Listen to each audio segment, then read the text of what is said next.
Welcome back to ABC 25 Local Lifestyles. It is time for another good word with our good friend, Dr. Jonathan Carroll. He always gives us the best advice. And this is something that we're going to talk about today, Dr. Carroll, that maybe we don't think of all that often, but I think we all do it. It's taking things personally, maybe even too personally sometimes. What does that mean?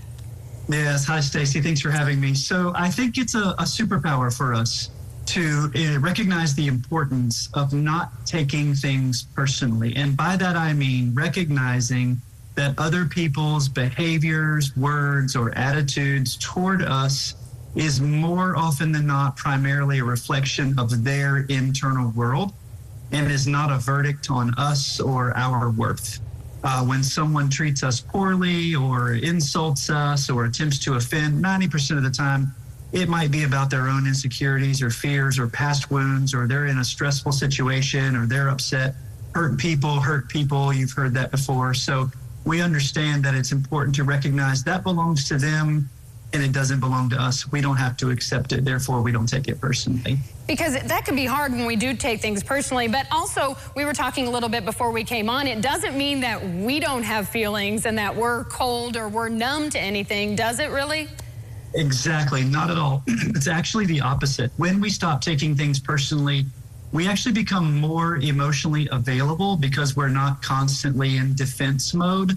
So we can be available to someone, we can recognize maybe someone's not having a great day.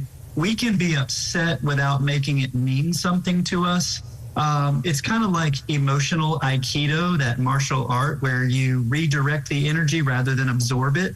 And we, rather than feel the impact and take it on ourselves, we recognize something's happening in this person's life, has nothing to do with me. More often than not, it'd be helpful for us to ask, I wonder what it means to them rather than what it means to me that they have done or said that.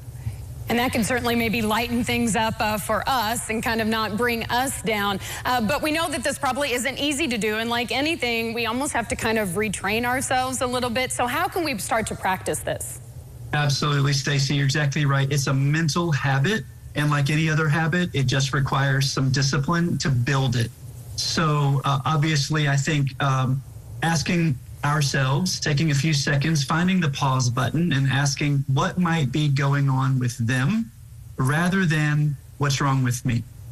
Also, doing a kind of loving kindness meditation where we genuinely wish someone well who has upset us or hurt us or done something to offend us, trying to transcend it, recognizing that we live within these property lines and what goes on outside those property lines, while we may see it, hear it, feel it, really doesn't belong to us. And if it doesn't belong to us, we can't control it. So we have to focus on what we can control, which is what we think and what we say and what we do, and oftentimes how we feel. So really trying to get practical about that, finding the pause button and checking in with ourselves and making sure we know this isn't about us. Stay centered, stay calm, offer some presence, offer some grace, maybe even some forgiveness. And you said something just now that I think can be important for us in a lot of areas.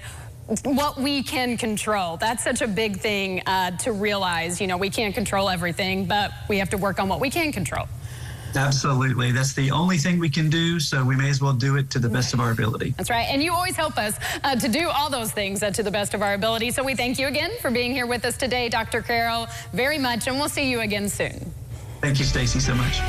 We'll have another good word with Dr. Jonathan Carroll coming up soon. You always know that. And we'll be back with more ABC 25 Local Lifestyles coming right up. Stay with us.